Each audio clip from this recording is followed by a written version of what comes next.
Hey, thanks so much for clicking on this video and welcome to the Haves and the Have-Nots review here on YouTube. If you're a fan of Tyler Perry, you've come to the right place. Be sure to click that subscribe button as well as the bell notification icon. That way you don't miss out on any new content on the channel. And also check me out on these social media platforms, and links in the description below will lead you to my Twitter, Instagram, Facebook group, and Facebook page. Once again, thanks for joining in and enjoy the video. Alright, have and have not fans. Now the question that everyone's asking after that awkward dinner date with Charles and Candace after the last episode is Candace really off the hook? I mean, was that story that Landon told Candace just a, well, I guess you could say a fraud? I mean, maybe Charles was telling Landon that, under any circumstances, make sure she comes to that dinner no matter what. Well, something I never thought about is, we do know that Landon wants Candace out of the picture in order to have Charles all to himself. So one could make the argument that he's trying to make things a living hell in order to make, Candace screw up, or at least get to the point where she'll create such a scene that Charles will be done with her. But I don't really see how that would push him into the arms of a gay man when he's straight. Kind of weird. I mean, maybe the question isn't so much is Charles too good to be true, but if Landon is the one that's orchestrating all this, who knows? But to be honest, that dinner scene was so awkward in itself, and yes, at this time I haven't yet recorded my video going over why the episode of the committee was so bad, because number one, I really do wish we knew who this committee was, and well, it doesn't surprise me if real world politics don't work like that in the show. I mean, in the real world compared to what's going on in the show. A puppet in the White House, and there are people behind the scenes. Now, you might just immediately say that's the Illuminati, but yeah, it probably is. I don't know. I mean, there could be somebody that knows every move that I make right now, aside from God. But sheesh, what a scary world we live in, right?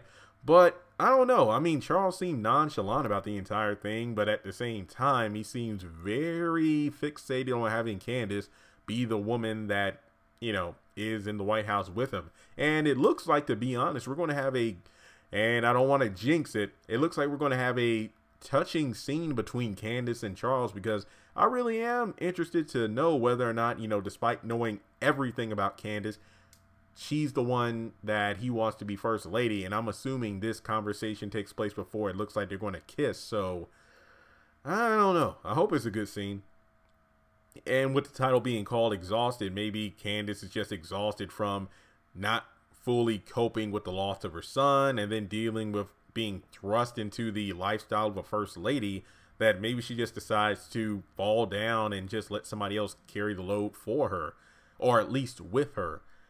But I mean, I'm not saying that I'm Candace, I feel so sorry for her, but I can definitely understand why she would be reluctant to open up and allow a man in her life, because remember, that was done with Oscar, and then that turned out to be not what it was seemingly was. So yeah, after pulling a con herself, I could definitely see why she would be on guard. And at this point, maybe in the next episode, she finally lets the walls crumble and then allows love to enter her life after everything she's been through. And damn, the more I talk about that out loud, the more it really reminds me of the plot of Nobody's Fool.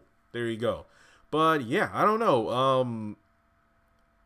I don't even know if it's so much about Candace being off the hook, but Charles says why he wants Candace. And I mean, I've said that time and time again in a few videos that it's kind of like the Jim thing. With Jim, it seems more of a midlife crisis, so to speak. Going back to season 1, season 2, he had just turned 50. He says he's done with this lifestyle of the rich and the glamorous, and he's just ready to, well, chill, I guess it's the best way to put it. And if anything, Candace reminds him of a female version of himself. Young, full of drive, isn't afraid of danger, just willing to throw everything out there on the line to get what they want.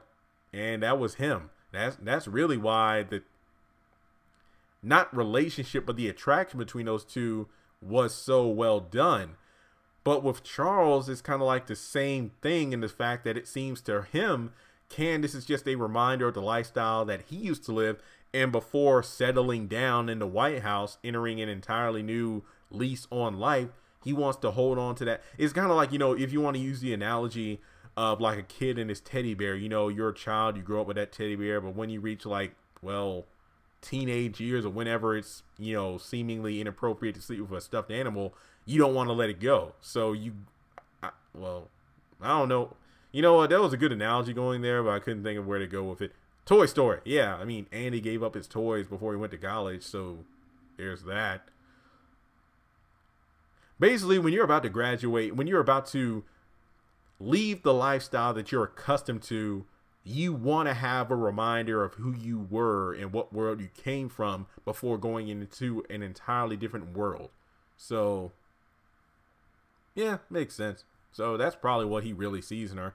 And yeah, I know the cop-out answer is like, oh, this is just a scam in order to bust Candace for the murders and stuff like that. I'm going to be completely honest.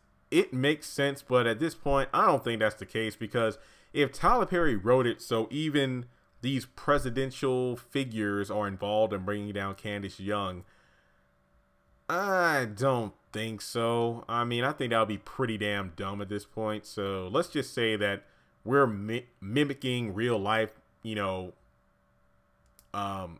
crap. Is it Ivanka Trump? Is that the name of the first lady? I honestly don't know.